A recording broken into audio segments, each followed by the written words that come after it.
Uganda government allows you to bring in all your things. Yes. And they don't tax you. Yes. But that is only one time. Yes, Yeah? I'm saving my one time because Yes. I'm like, I want to bring my car. Yes, that's what I did. I put my car in there. I put all my furniture in there. All these things they are all from United States. Everything, yes. even those little flower beds. The flower pots. They're from Home Depot.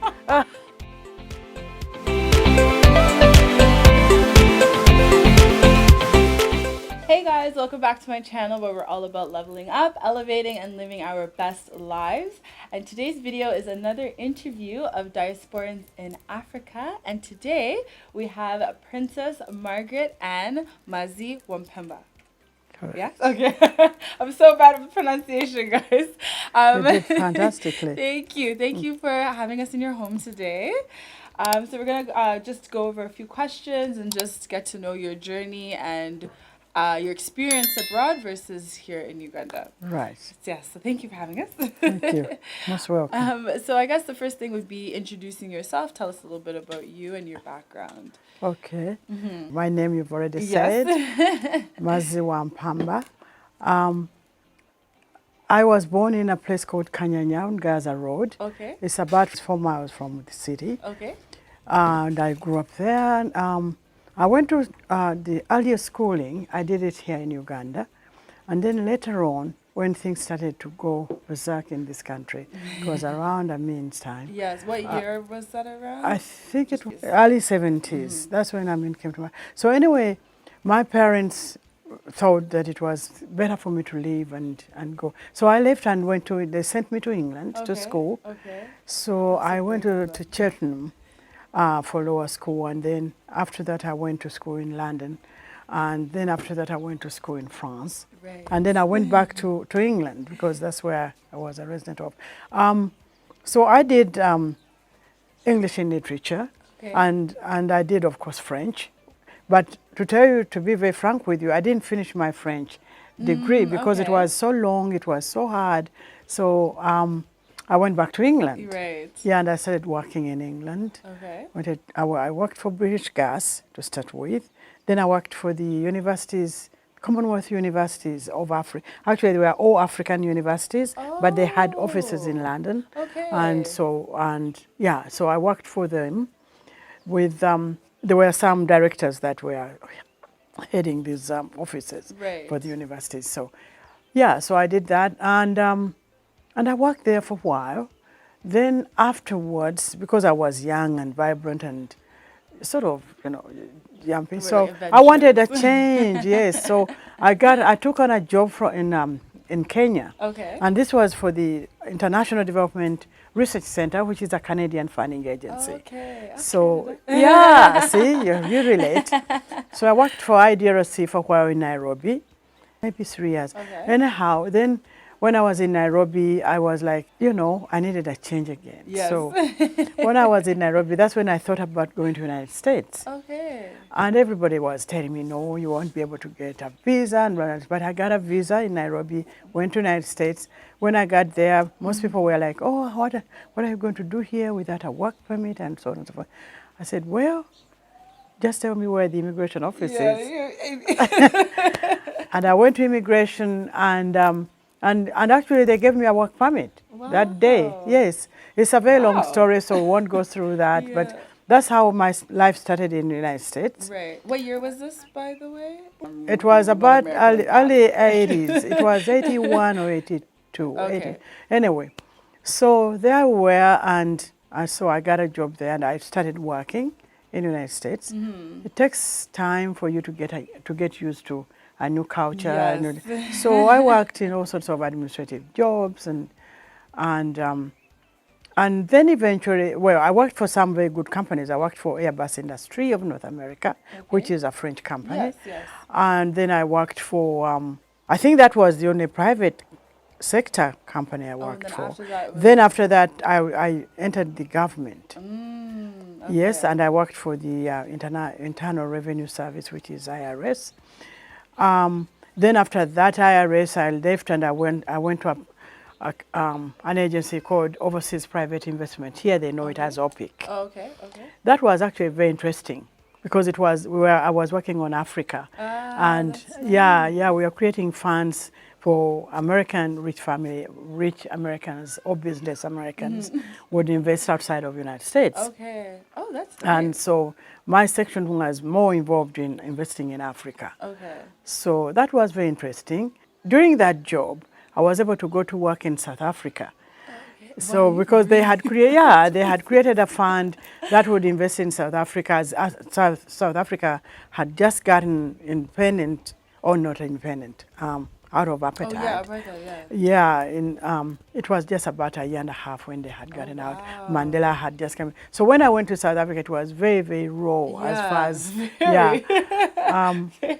And then the office that I was working for, the government had given this fund money to invest it in African business people and so on and so forth. So we had to find them and invest the money in them. It wasn't easy, but we tried our best. Yeah, I can So imagine. and opened up people's minds that you can do this, you can do that. Yes. Then after that, I didn't stay long because of the situation in South Africa. At that point, I had my son with me. Okay. And the educational system was very different from the United States, and I was like, wow, when I go back, what am I going to do? But anyway, I put him in a private school there, but still the education system was very different. Yes, yes. And also, I found out that it can be quite dangerous living in Johannesburg. Yes. So I was fearful of my son being in a boarding school, and I'm all the way over here in Johannesburg. And so then I had to make a decision. I said, you know what, I'm going back to the United States. So I went back to the United States. I got some job somewhere where I worked. And then as I was working in that job, it was a private sector. It was actually a government contracting job, but it was not working directly with the government. But I didn't stay there long, because as I was in there, I decided to go back into the United States government. Right. So, and it was easy because I had worked in the government before. Okay, that's what I was going to ask next. Is it easy to go back once you're like, bye? And I think that's when I joined the National Science Foundation. Okay. Which is a government agency that funds research.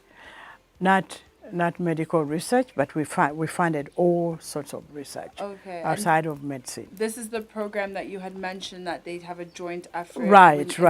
Yeah, so that when I was there, we could, there are all sorts of opportunities for people who wanted. So at that point, when I was at that agency, it was, I think, President Bush, the younger one, who actually initiated this thing where we could invest money for research in Africa. Oh, interesting. So we are tasked with this initiative, to find ways of collaborating with Africa, with African scientists, and helping out African students to go out and do their PhDs and maybe master's degrees.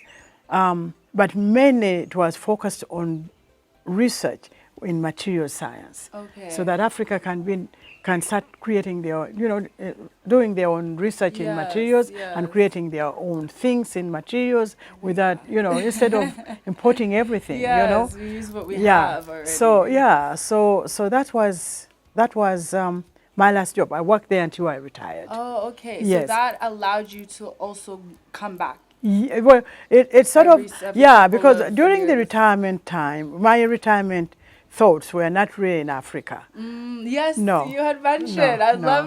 Would that be my next question? I guess essentially how you ended up choosing Uganda. So if you could elaborate on where your original plans.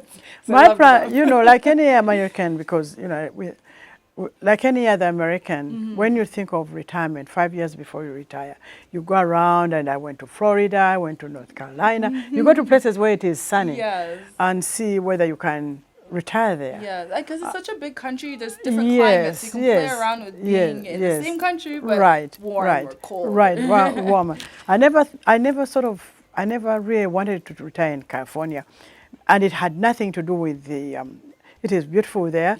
But it was very far from the East Coast. I always rated East Coast being nearer to Europe and nearer to Africa, and California being so far. But anyway, I checked out United States, and but having also grown up in England and having gone to school in France, there was that attachment to those two. Yes, nostalgia. So England was more at home for me because I was there as a young person. Yes. But when I went to England, I went to places that I would maybe retire. The weather in England just put me off. Because there was only, you know, when I was growing up, we only had 1 month of summer. Yeah. You know, Sounds about Canada. Yeah, you know, so I said, no, I don't want to be in this weather. Yeah. Not only that, my retirement money in the United States was not compatible with retirement in England. The pound was so much more The cost of living expensive. is higher. Yes, Yeah. yes. So I said, no, how am I going to live on this in England? So then I went to France, and France was very, very attractive to me. Yes. Because France, almost all of France is livable. It is beautiful. Oh, And then the south of France is just gorgeous. heavenly. It's Gorgeous. breathtaking. Yes, yes. So I went to Nice. I started going to France like every year. And I'd stay in the south of France and go to Paris, stay maybe 2 days, 3 days, Yeah, and then go to like, south I'm of in the France. south. Oh. And south of France is amazing because you could be in Nice and you get on a train and you're in Italy or you're in Greece or you're in Spain and those places are all beautiful. You know, you wake up, you have fantastic breakfast and you walk around and And you can travel so easily. so easily. fluidly. Yes. Currencies. Right, It's right. just easy. So it was, I almost did settle there, but then I thought about it and I thought about it and I said, oh, well, France is good, but then I'm just going to be there by me, Yeah, by yourself. Margaret Anne. And then French culture is so amazing. It's not very easy to create friends, Yeah. but once you do, Then they are you friends have- forever. Yeah. They're just like English people. English people are the same. Okay. You know, when they're your friends, they are friends forever. Right. And so I said, okay, now what do I do? France was the last place that I was going to probably retire in. Right. Then I said, why don't I try Uganda? Because Uganda was completely off. Yeah, it wasn't on your radar at yeah, all. but before Uganda, I said, let me try Kenya. So I went to Mombasa. I okay. love Mombasa. Yes, I I've love yet to go, Mombasa. but it looks beautiful. Yeah. So I said, can I retire? So I looked at real estate in Mombasa. I looked at Mombasa, and then I said, wow, Mombasa is nearer to Uganda. I can always Yeah. fly to Uganda, blah, blah, Quickly, blah. yeah. But then I thought about the normal life, everyday life. Said, you know, these people speak Swahili. I don't know any yes, Swahili. actually, I would learn it, but Yes. something was telling me, why don't you check out Uganda? There's a little thing. So I came here for like 2 weeks. It wasn't enough. I didn't, that 2 Yeah, weeks it's not actually just put me off because of the dust. Yeah, because you need to Yes. go through that annoyance, and Yes, then once you yes, go over that annoyance, you're yes, like, okay, I've yes. settled. So I said, you know what, there's no way I can live here. And then I came back the following year. That was for 3 weeks. And I started seeing improvement. Yes. Not in the dust, but in the, you know, there were more restaurants, development. Infrastructure, Yeah, infrastructure was changing a little bit. I said, well, I still have years. I still have another 2 years to go before I decide. Then one time I came here for a whole month. And I stayed. And actually, I met people who had moved here. Yeah, okay. And so they convinced me that you put everything out of your mind, put the dust out of your mind, Yeah. put the, you know, this infrastructure of Kampala out of your mind, and just think about you retiring on a nice place. Yes. And these guys had beautiful homes. They still have, Beautiful yeah, homes. beautiful homes. And the advantages of Uganda were, because I wrote down pros Yeah, and and cons cons, that's for what France, it for is. for Uganda, for Kenya, for England, everywhere. And it's sort of, I found out that actually Uganda was the best place among all of them. Yeah. First of all, my dollar was going much. I could Way stretch further. it. Yes, way further. The climate was so much better than all of them. Mombasa is nice, but it is very hot. Oh yes, okay. Then I have also Yes, heard that. yes. It's just It is humid. humid. As well. Yeah, it's so 'cause- maybe humid. because of the coast. Right. It's the nice to science. visit there for a week and stuff, but yeah. And then Uganda was so virgin in that, like, look at this place. When I came to Yeah. buy this land, It was just. there was no road.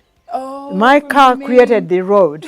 to come through. And because this guy was like, oh yeah, I have 2 acres there. No, 1 acre, I think, this and this. Yes. And I said, oh my God, how do I live in here? There's nobody. Where are the neighbors? You've seen the neighbors. They are, yeah. Yes. But the land was very cheap, you know, compared to Of when course. you do the dollar thing. Yes, yes. And then, so then I ended up here and I said, oh my God, how am I going to do this? It was so much easier. There were lots of hurdles Okay. building the house Okay. because you need to be very, very alert. Yes, I was going to ask Yeah, you have to be, but I didn't know how to do that. They still do all sorts of funny games. Yes, yes. There's no way you'd build this house and There's don't. no funniness ever. Yes, yes. Well, did you start building before you officially moved I back? started building before I moved back, but I came here to see the foundation. Right. I was here when they were doing that. Okay. And then when they were doing the walls, I said, well, they can do funny things, but they can't do much. Yes. But I suppose, I'm pretty sure they did a lot of funny stuff when they were doing, because you need a lot of cement and a lot of, yeah. Right. So then by the time they got the what they call the frame, Yes, yeah. I was here when they did the roofing. Okay, So I spent okay. money going to and fro. Yes. So I would come like for 1 week to see what is going on. Oh, okay. Yeah, all the way from United States. For 1 week. 1 week. 1 or 2 weeks. Yeah, because my job, being a government job, Yeah, you can't sort go of, for you too can't sort long. of like just say, well, I'm going. Yeah. You had to be sort of civil about what you are Yes. doing. Yeah, so, but it all worked out and, Yes, it really did. but then the house, I need to tell you the story of this house. I sent them my plan, which is American, Yes. and these guys were reading the American measurements into British. That's why I this was house gonna is ask that next. huge. Oh, so it had meant to be. So you had meant Yeah, to it have was smaller just a house? normal, Florida, nice retirement home. I can't even. So essentially, but it's a beautiful size, though. So, well, you just didn't intend for it to be no, so big. it is, yeah, I didn't intend it to be this big. I like it. So So- like, this is my type of thing. Yeah, so that is Okay. the funny story about the house. Oh, that's hilarious. Yeah, you definitely have to be around to build. To make sure that they're doing the right stuff. Yeah, But there's so many things, like even we're used to inches, they use Yes, centimeters, yes, meters, yes, like yes. there's little metric things that are just yes, yeah. yes. So so I was about to break it all down, and then one of the diasporans told me, said, "Don't even go there. Yeah, just leave it because you are going to lose more money." Yeah, and it's Yeah. beautiful. You just leave it, and you even have a view of the water, Of the lake, and there's so yeah. much greenery. Yes, Yeah, she cannot yes, break this yes, down. yes. So essentially, then you had done your pros and cons list. Right. You realized in terms of cost of living, climate, those were your main reasons why Right, you were right, like, Uganda right, is best. right. Okay. And I was and also the airport. Oh, okay. Yeah, I'm American. I gotta go back as soon Yeah, as that's true. possible. Oh, is that why you're so close to Yes, Oh, yes. okay. She literally is close to Ntame. Yes, So it makes yes, sense. Okay. yes, yes. Oh, I understand. So, how long do you feel like from the minute you were like, I'm retiring, to actually moving here? How long did that take? Like how many years? Okay, right. months? We are sort of lucky living in the United States, maybe in North America. So there are these regulations that you follow, especially for me, I was very lucky working for the federal government. Oh, yeah. There are things that most people won't know, but I mean, a lot of people do their retirement planning, the way they do them anyway. But the government have these free seminars, and they tell you have to start planning 5 years before you retire. That's beautiful. So that way you 5 can, years. you start to sort out your money, you sort out where you really want to retire, how do you want to retire. Yes, so you have 5 years, and it is not like they didn't tell you. So if you do it like that, then it is your fault. Oh, wow. That's Yeah, really nice. so 5 years before I retired, I started to plan. That's when I started going to France like twice a year, going to Florida and make sure that I don't want to be there. North Carolina, I said, no, I don't want to be North there. Carolina doesn't sound like Yeah, it is nice and warm, and so Yes, a lot and of Americans beautiful, were but retiring down there. yeah. But so that 5 years gives you time to decide. I didn't do the house. A lot of people did built their houses before they retired. Okay. The ones I know from the United Yes, States. yes. But that created a lot of problems because they are not here to oversee. to oversee and also to get the money. How is my money being spent? Because like on both sides, I can see the benefits. Of, yeah, like you can build your house in and dollars, then you come back. Yeah, but the way things work here, the way things work here is so different. Yeah, so different. So different. So I decided that I wasn't going to do. I started building this house maybe within that last year. The last year, okay. That's so when I started the foundation and so on and so on. But when I came back, of course, the house was not ready. Okay. So I had to rent for maybe 2 or 3 months. Oh, okay, okay, that's not too bad. As this house was going up. Okay. And then once they had the whole frame, yes, I decided to make one suite. That there's one suite that I had to finish. Okay. Yeah, right, I had so to put in. Yeah, good. and that suite you will see it is all Ugandan stuff because my staff hadn't arrived. Okay. Yeah, my shipment hadn't arrived from the United States. So that one suite, I said, I'm going to move in there. I'm not going to pay rent, and I'll be there on site to see what is going on. Oh, and live on it so you can see. Yes. No funny business. Right. So there was only that one suite that was finished, and the kitchen it wasn't finished, but I had a stove in there. Yes. Okay. And so but during that time, then my shipment arrived. Okay. I went and cleared my stuff. And just to let other people know, if you're coming from outside of Uganda and you've lived outside as a diaspora, you are allowed, the Uganda government allows you to bring in all your things. Yes. And they don't tax you. Yes. But that is only one time. Yes, I'm saving my one time because Yes. I'm like, I want to bring my car. Yes, that's what I did. I put my car in there. I put all my furniture in there. All these things, they are all from United States. Everything, yes. even those little flower beds. The flower pots. They're from Home Depot. Home Depot. I haven't heard of that in so long. Wow. Yes. So, and all these chairs. So all I had to do here, my fridge is from. So all I had to do here at that time was this one bedroom that I told you about is the only one that I had. I had to buy stuff here so I can live in it, and I bought toilets for it. Oh, okay. Otherwise, all my toilets are from Also Lowe's, from Home Depot. You really just put a shipping container and just... everything. But of course, I got here, and the system here is British. It's Canadian-British. Yeah. The toilets would not fit, so I had to tell them how to do this. Wow. I had to be here to do that. Yeah, okay. Yeah. Oh, that's really good advice, though, because I actually didn't know that part. I knew that you can bring your things tax-free and whatever, but I didn't realize those, for example, toilets and how the toilets from the United States are completely different. So you have to be careful because the way they fit them in, North America is straight down. Yes. The British, you have to have all this because I told them I don't want to see any of those pipes. And they were like, how are you going to do that? I said, I don't want to see them. And actually it worked. Yeah, it worked. Yes. So then essentially because you retired, your financial situation was your pension. Yes, my pension, yes. Okay. So what they do in the 5 years, they are telling you need to calculate your money and see if that money will be enough for you. In my case, it was a little bit different because I hadn't built my house as I was working. Right, yeah. So I had to use some of my, we call it 401k. Yeah, 401k. Yeah. So I used, most of it was used on this house. Actually, all of it was used on the house. Okay. But then at the end of it, because I was sort of worried, because in North America they'll tell you, oh, you must have all this money saved for retirement. Yeah. And I said to myself, you know what? I'll save that money.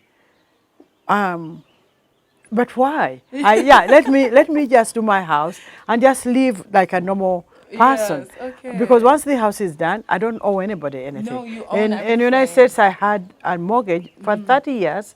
Then you go and buy another house, and it is another 30. I mean, property taxes. Even if you own the house, you still have property taxes. Yes. So you don't fully actually own. Yes. So I said, well, this one, if I own it, then I don't have to spend that money on that. So that money will come back to me. Yeah, that's instead of being saved. Okay. So essentially, your pension, and then I'm assuming you had like some savings, and then just like Canada. In the United States, you have your pension, you have your social security, then if you have your 401k, all that stuff added together. Right, okay, all right, so then you were good. Yeah. So I actually want to segue also into what you're doing now that you are retired. Obviously, you're not working for the U.S. government any longer, but now you have different ventures. If you could kind of elaborate on some of those for us. Yeah, so then when I came back here, I was like, oh my God, what am I going to do?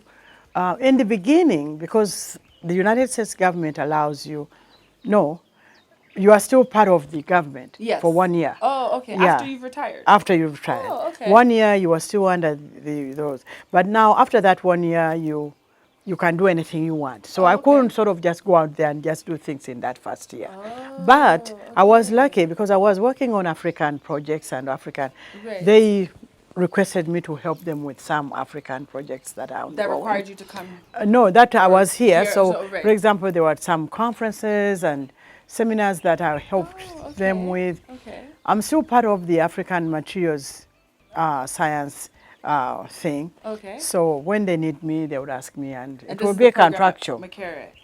Yeah, we have a awesome. program at Makerere. We have a program at most of the African universities. We have students that are from there in North Africa, Southern Africa, West Africa, and East Africa. That's beautiful. So it combines all that. Okay. And when the conferences now, of course, didn't happen because COVID. of the COVID. So then I said, what else can I do that is not so something I enjoy?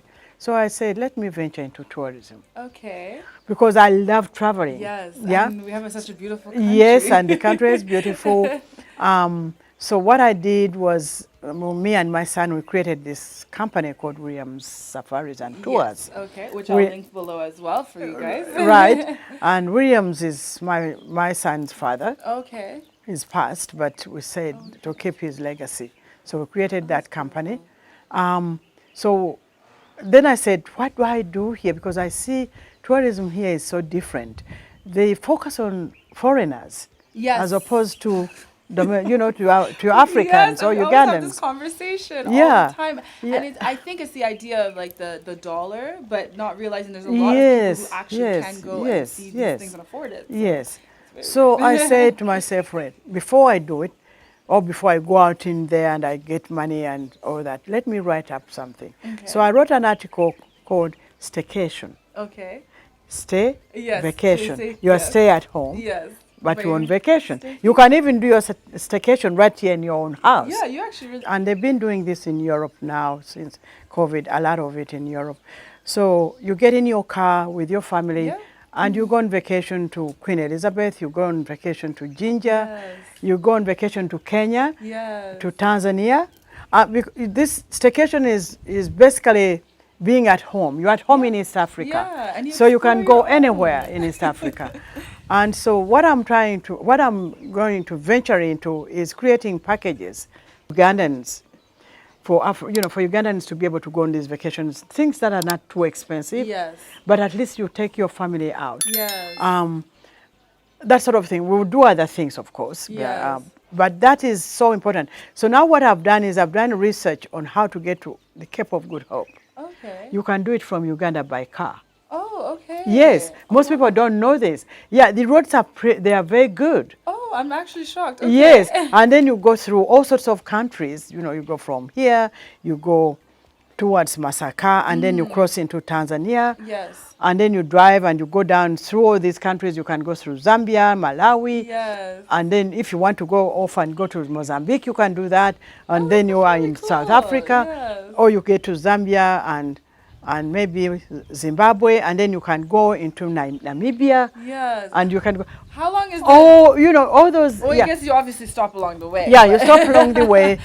Like to Namibia can take you, if you don't stop. Oh, no, if you stop just once or twice, you can get to Windhoek within 3 days. Oh. 4 days, yeah.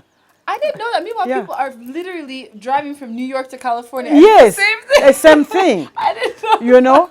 And and if you have your own car, it is cheaper because then you have your cooler in the car, you have your drinks, then you stay one night at some place, and some people are very adventurous. They might take a tent that goes off their van. Very adventurous. Right. Yeah. So I'm into wanting to promote Africa. Yes, I love that. Yes, I really do. Because you take people who have got money, they cut out tickets for family, and they go to Dubai. Do you know how much that would be? I know what they spend in Dubai as well. They are spending, it's a lot of money. Yes. Our families, they come from United States.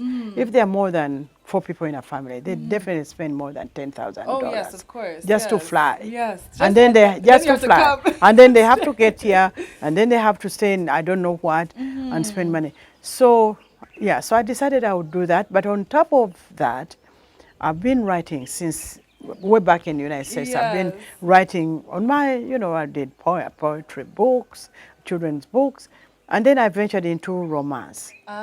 So yes, you had yeah, mentioned, which I love. why did I do romance? Because I found out that Africans in general, they don't, romance is a taboo It is. It's like thing. this thing you just don't talk about. They don't talk but I don't know about why it. It's They so do- beautiful. Yes, but yet they all get these books written by foreign writers, Right. and they read about, And indulge in it, but indulge in it. why? Yeah, so I said, I'm going to write stories that Yes. are based in Africa, but they are I romantic. think it's like the French in you. Yeah. I love that. So that's what I do. I write, and I do this to a thing. Okay, so far I know on Amazon you have 2 books?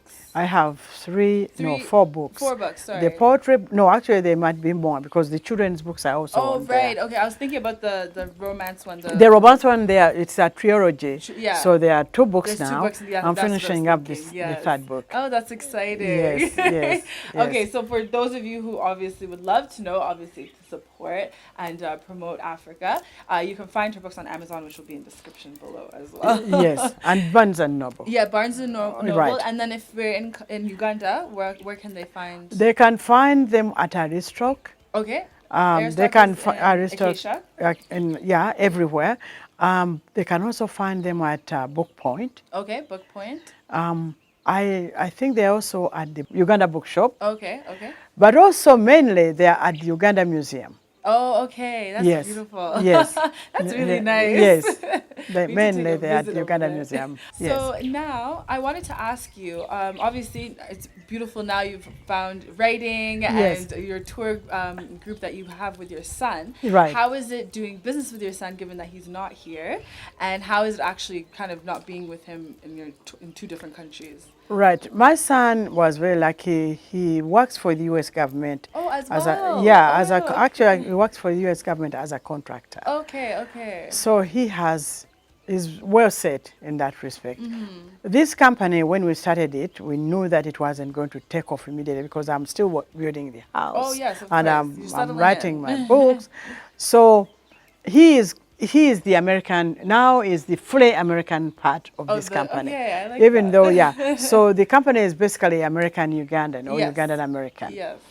So his job would be to attract Americans into Uganda, which is not being done effectively.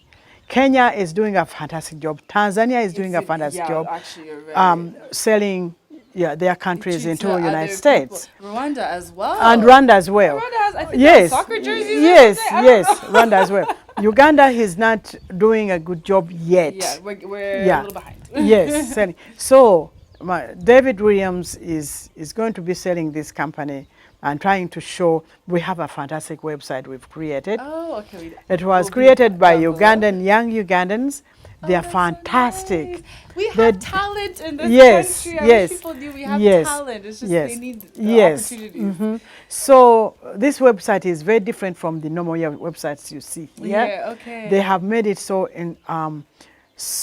cutting edge young Okay. Ugandan. Yes, I like Yeah. that. So the website is going to help sell the company in Okay. the United States. Yes. And so David has a big job to get this Yes, thing around. yes. And me, when I go, I might do that too. But what I'm doing here in Africa is getting in touch with all sorts of travel agents that are in Africa, not Right. only in Uganda, Okay. in South Africa, in Kenya, in Which is Tanzania. so smart. Yes, and Mauritius and all that, so that people will know that there's this power of Africa. Yeah, And it just is- power and partnership. Right. Yes, of course. And it is so much cheaper for people to come here than to go to South Africa. I've done that. Yes. I've gone all the way to Cape Town because all these companies in South Africa, they are beautiful stuff over there. Right. But if I'm comparing these things with Uganda, Uganda is a jewel. It is. And It is a jewel. It really is. I mean, you go to Chidepo, Yeah. and all the animals are there. I know, and I didn't Yeah? even know All that. of I've them. gone to All like, of them. the parks on like Queen Elizabeth so Yes. many times, but I Yes. didn't even know over there they had all of them. Yes. Why didn't I go there the first And time? then you go to Queen Elizabeth.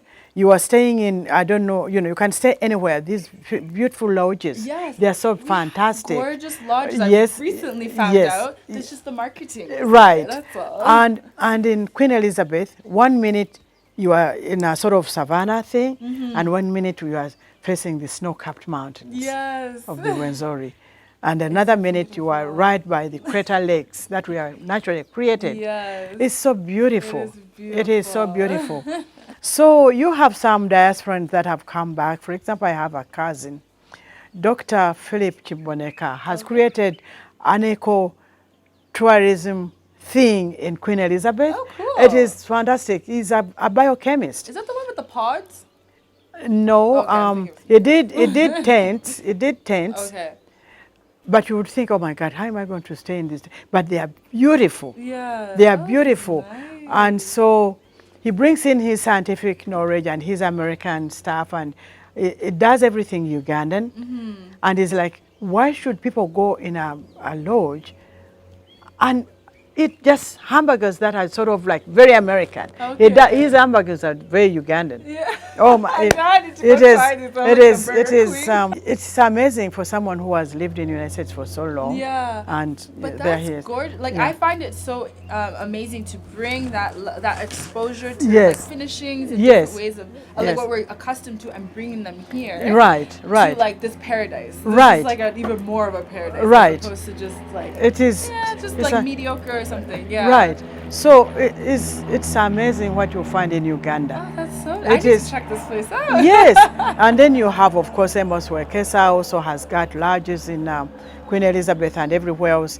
But they are all trying to bring Uganda into Yes, yes, on the map. yes, on the map. yes, yes, yes. It's just yes. their marketing. That's I Yeah. personally think that, but there's maybe Yes. other things. But Yeah, Yeah. yeah, yeah, yeah. oh wow, that's amazing. Yeah. So now I just want to ask a few questions, like taking it back to when Yes. you originally had left. You were 15, you had said. I left, yeah, between 15, I was about 15, 17. Yeah. Yeah, or- something, yeah, in late, between. Late teens. Or, Yeah, or yeah, teenage yeah, years. teenage Okay. years, So now from that point, was there obviously you were leaving a time in Uganda that was very volatile Yeah, and- yeah, and whatnot. yeah, yeah.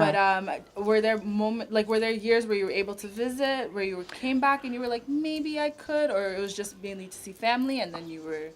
No, when I came back, because whenever I came back, it was so horrendous. still was going It problems, was, yeah. okay. I remember we used to fly to Nairobi, and then my father would arrange for us to come by Via road, car? Yeah, across through the the border. border, and then I remember we had to wear long clothes and cover.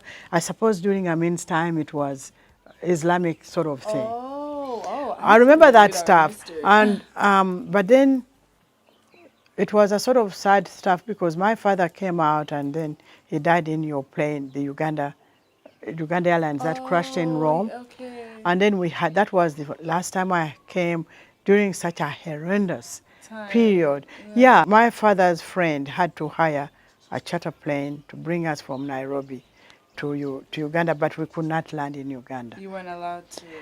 We landed in a place near Busia. There's a Okay. little airstrip that was all overgrown with grass and yeah. Wow. So that'd this be like a secret landing. no, it was not a secret landing, but we couldn't land in Uganda.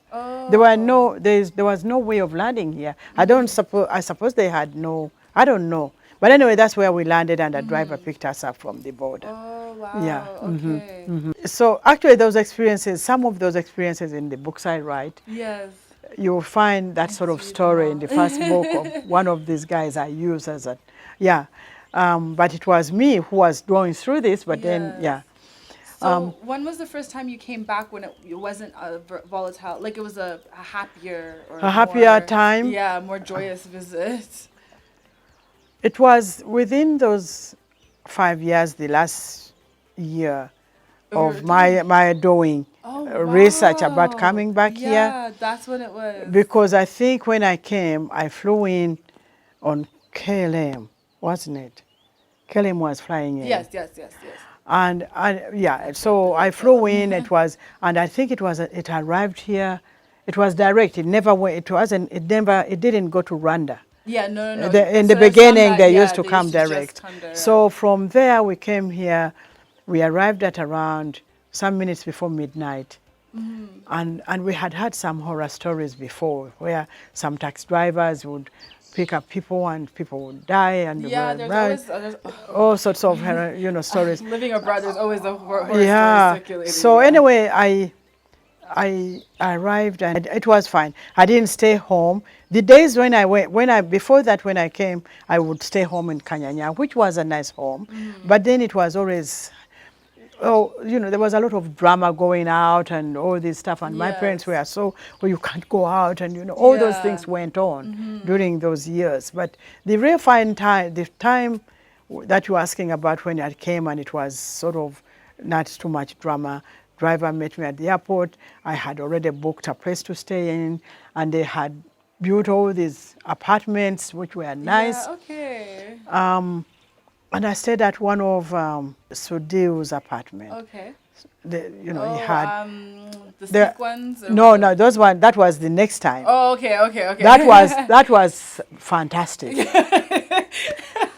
And really nice. That was really nice, because the first time I stayed at Koto. Koto Heights, probably. He has apartments, yes, over there. They were not bad. They were nice too. But the last time before I moved here, I stayed at Speak Apartments, which were just so beautiful.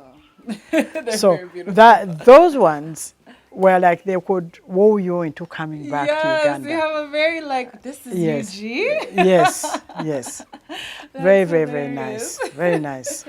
Okay, then by that point you're like, okay, I can Yeah, because I was like, if things don't work out, I can come back to Speak Apartments and just live like I never left Washington, the Virginia, DC area. So it was expensive, but it was very nice. Yeah. Okay. And then also because of obviously your title and such, when you had left, were there any because you were young, you were a girl when you had left. Yes. But there weren't any responsibilities that were required of you, or that you had to come back? There was no expectation? No, because there were no expectations. And you see, when I left and went to England, my father also arranged for almost all my siblings to go. Oh yes, you had mentioned that. I'm sorry, if you could elaborate. Your family seems to be like a little UN. Little UN. So we left, and my father bought property in Kent. Okay. In Kent. So there was a house, so everybody arrived, and whoever went and had to go to boarding school, they went to boarding school. Those who didn't stayed there and worked. And I stayed there after all the schooling that I was telling you about. Stayed in this home and worked in London. So it was cool. Yes. It was cool. So basically when you're in Europe, you were like, I'm good. I'm good. Happy, I'm good, I'm well. Good. Your siblings were also there. Yeah. And all we spent our money on was to get on a plane, and you go to Paris, or you do go this. See each other, you're good. Okay, so very comfortable. That's one thing I'll say abroad is there's a comfort. Yes. Very comfortable life you can live. Yes. But I like that Uganda pulled you. Yes. Uganda pulled me back. Yeah. Pulled you back. It's okay here. It's as you see, there's no noise. No cars. And the breeze is coming from both sides. The lake is right there, and the lake is right there, and the lake is right there. You really are just in a paradise. Right. It's paradise, really. So now, of course, your son is abroad. Does he have plans to come back? My son comes every year. This year he didn't come because of COVID. Yes. But he comes back every year. My son, I encourage him to stay in the United States and work until he can retire.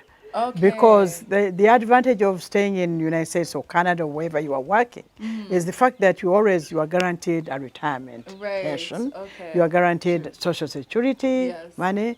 You are guaranteed, you can retire and then you come back like you did. Yes. You are here, you are doing something valuable, for the country. So, but he loves it here. Yeah, my son by loves he's it coming here. every year, I can imagine. Yes, it's also he loves pulling it. him. Yeah, so he's always said that, Mommy, when I retire, I'm coming back. That house, let's finish that house, Yes. and that will be my home. And So you're good. that's And, yeah. can you do early retirement, I guess? Yes, you Yeah, can. you can. Okay, Yeah, so it's whenever you just yeah, decide. yeah. So You can. I will say I don't know. I think Canada there's a little bit of a loophole. I think you have to be in Canada to get some perks of retirement. I don't know anyway.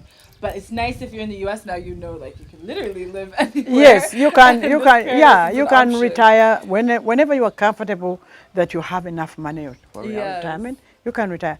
In the United States, the law is that not the law, but the guidelines are such that you can at 57 you can actually fully retire. Oh, okay. 57. Oh, that's nice. It's But not then, like 65 or whatever the yeah, world and standard is. 57, a lot of people, when they think they have enough money, they They're- retire. yeah, But there are things, there are loopholes also with that. Yeah. There are some stuff that you don't get If 100%. you don't go the full Yes.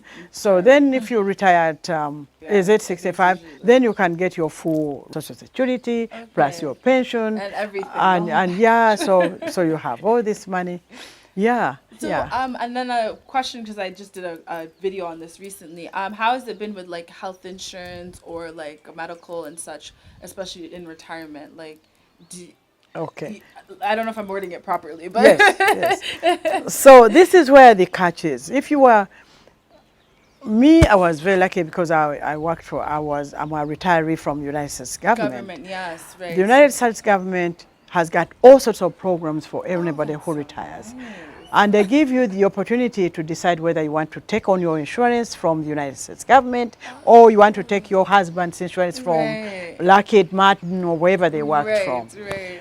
I took my insurance with me Okay. from the government of the United States. That is beautiful. So I'm covered by Blue Cross, and every year they will send me stuff and say if you want to change from that to the other and all that. Yeah. So I have my dental, my medical. And you're covered while you're here. Yeah, I am. Yeah, you are here, and they cover you. Wow. The way they pay the money is the same as you would be in how the United States. you You get can either reimbursed. pay for it and they refund you, or you send them the papers claim. and they pay. Right. They have a Okay. system where they cover people who are living outside of the United Okay, States. that is beautiful. Yeah. And I know I would have worked for the U.S. government.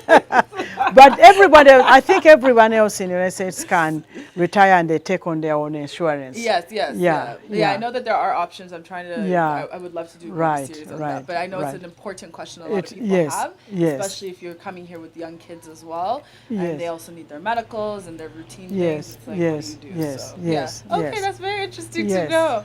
So one question I wanted to ask you, because I know you had been out of Uganda for so many years, like decades. How is it with a network, establishing a network here, a group of like-minded individuals and friends and whatnot? Because I feel like some people feel once they've been gone for so long, there's a bit of a disconnect. Yes, that is true. There is a bit of a disconnect. But what we have done in the United States, you've heard of the diaspora, this, that, and the other. Yes. At the And, conventions. yeah, those we ones. have a Uganda, America, and those. Yeah, but when you are coming back here at my age and all the other people, you always have to. Well, in Washington, we were very, very lucky. We had a population, a community of people who worked for international organizations like the World Bank, the IMF, and all sorts of things. And also the UN was not very far in New York. We all know each other. Yes, and Ugandans usually once you Right, find a Ugandan, you're right. And now you find that a lot of people who have moved back to Uganda, they are retirees from those organizations. Oh, okay. So the IMF, the World Bank, the United Nations, and a number of other diasporan people. So when the ones that came before us or before me, Yes. I used to call them and I used to write to them. I used to find out from them, how is it? How are you going to? Some things were difficult to start with because you know how it is. Of course, yes. But at least they had they had put their feet in this water Yes. and they knew what to. Yeah, and they give you a bit yes, of a bit of advice a. and- But yeah. I almost gave up, and one of the guys that worked at the UN, who was a friend of mine, who is a friend of mine, who had also lived in Paris. Yes. Oh. Yes, he said, "Don't give up. You are going to lose your money. He lost his money too. Doing this, because you are building a home, but you don't know the people Yes, really. of course, Yeah, yes. you know them. Yes, they are Ugandan, but you don't know how things work. but eventually things come together. Yes, of course. And so that network of those people has helped me a lot. They did. They recommend builders. They would recommend all sorts of things that you didn't. Then they recommend how to network with others that you didn't know because they had already created that network. Yes. So and because of those networks, I'm now a member of the Lottery Club of Kampala Munyonyo. Oh, that's amazing. And Lottery is a fantastic place for people who are coming back as older people. They have a little bit of money because they have their retirement. They are used to being outside of Uganda. And the Lottery, because it was created by Americans, and it is now international. It is. I didn't realize the scope of the Rotary until my sister was getting married and they were hosting something in Toronto. All these aunts and uncles were like, "We're gonna be there." Yes. And all of a sudden we're hosting all these people. And normally, typically, they would not be going to Toronto. So they do their conventions all over the world, and you get to meet. So that is how. That's how I got my network. Oh, so I guess segueing out, I would love to know if your son was sitting right here, what would be the 3 pieces of advice you would give him in regards to moving to Uganda, moving to Africa, like the millennials. Right. Now, for the millennials, the most important thing, if they're coming from Europe and United States and Canada, to make sure that they have enough money in their retirement part. Okay. And the only way you can have enough money as a young millennial is to work with some corporation, or you work with government, or you work with who will guarantee you some pension. Right. And also to make sure that you have enough money invested in your social security. Yes. Or maybe actually also 401k. Now, for millennials, by the time you are 40, you should at least have $100,000 in your 401k. Okay. Saved there, and that is that is at the low end. Yes. But I think the amount you should have is about 300,000 before you do. And more healthier. Yeah, more healthier. Because mind you pay taxes on it. Yes. But still that's money, and then you add on your social security and so. Yes. Now, for millennials who want to come to Africa, you need to make sure that you have a home that you have built. Yes. If you have money, you can come for vacation. You build a little bit, you go back, and then you come and then you come for vacation the following year, because our vacations are sort of like you can't just sort of 1 month of the whole year. Very small. Government is more. Oh, that's nice. Government is more. You get a lot of vacation because by the time I left, I was getting 8 hours every 2 weeks. Oh, wow. That's a whole day. Yeah. Every 2 weeks, 1 day. 1 day you can go. The government is like a nice cushiony job. But the thing is, as a returnee from abroad, I don't advise people to come when they are so young to come here, because unless they come with a job. Right. Life can be level of security. You need to have security of some sort of, because Uganda is very nice, Kenya is very nice, Tanzania, but it's not that cheap. Yes, as a person who is coming back, because you know what we do, we want to shop at ShopRite, because we want packaged food, and then you want to go out and eat you want to go out and eat like in Serena and in Protea. Those places are not cheap. So I wouldn't advise my son to just jump and come to Africa. They must come. If he wasn't my son, I would advise him to actually buy some real estate.